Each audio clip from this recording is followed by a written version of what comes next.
को अधिक अर्जित करने के अति के कारण से आज मानव समाज को, जो अशिक्षित हैं, चाहे कम पढ़े लिखे हैं या विज्ञान को कम समझते हैं, बुद्धि उनके पास कम है, उन्हें बंधुआ मजदूर बना के उनके शरीर की इतनी नोचा, उनके शरीर को इतने निचोड़ के उनसे मेहनत करवाया जाता है कि और उनके हक के जो पैसे हैं, जो उनके उस हक के पैसे से उनकी रोजी रोटी या उनके घर चलती हैं, उन पर भी वो डाका डालते हैं, उनका पैसे को भी चोरी कर लेते हैं। चाहे आज समाज के उच्च वर्ग के व्यक्ति हो, चाहे नेता हो या फिर कोई भी हो, चाहे बिजनेसमैन हो, क्या उन्हें ये पता नहीं कि हमें जो उनके हक की चीज़ों को, जो हम उनके रोजगार पर जो डाका डाल रहे हैं, उन्हें बंधुआ मजदूर बना के उनके अशिक्षा या फिर विज्ञान या उनके पास ज्ञान की कमी को आधार बना करके, कमजोरी बना करके हम उन्हें एक जानवर की तरह जीवन जीने पे मजबूर कर रहे हैं। इसका परिणाम क्या हो रहा है?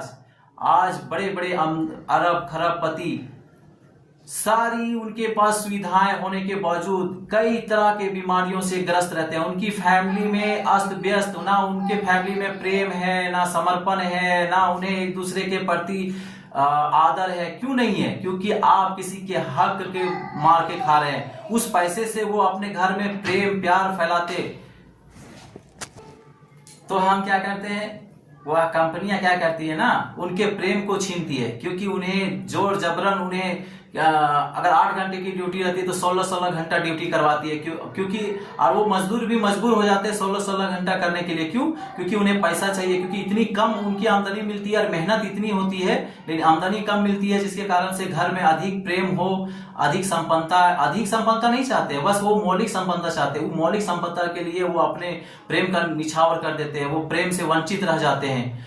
कई कई दिन तक घर नहीं जाते हैं या कई कई साल तक घर नहीं आते। वही क्यों? क्योंकि कंपनियों की अधिक शोषण की वजह से उन्हें ये चीजों से वंचित होना पड़ता है, हर तीज त्योहार खुशी से वंचित रहना पड़ता है, जिसके वजह से आज देखते होंगे जो कंपनी उन्हें मजबूर करती है, आज वही उनके परिवार अस्त व्यस्त रहते हैं। पत्नी, बेटे, बच्चे, कोई एक संपन्न जीवन जिसे कहते हैं। संपन्न जीवन का अर्थ नहीं होता कि उनके पास संपत्ति अधिक हो, संपन्न जीवन का अर्थ नहीं होता कि उनका परिवार बड़ा हो। संपन्नता का अर्थ होता है कि उस परिवार में एक दूसरे में प्रेम हो, उस परिवार में एक दूसरे में समर्पण हो, उस परिवार में एक दूसरे के लिए मर मिटने के लिए उनके अंदर का एक भावना हो, उनके हर दुख सुख में एक दूसरे का साथी बने। उनके अगर वो चाय मांगे तो चाय उन्हें अपने पत्नी या उनके बहू या बेटी उन्हें प्यार से बना के, उन्हें आदर के साथ उन्हें अर्पित करे, भोजन अर्पित करे। लेकिन ये नसीब नहीं हो रही है बड़ी बड़ी कंपनियों, टाटा बिरला अंबानी तक को नहीं होती।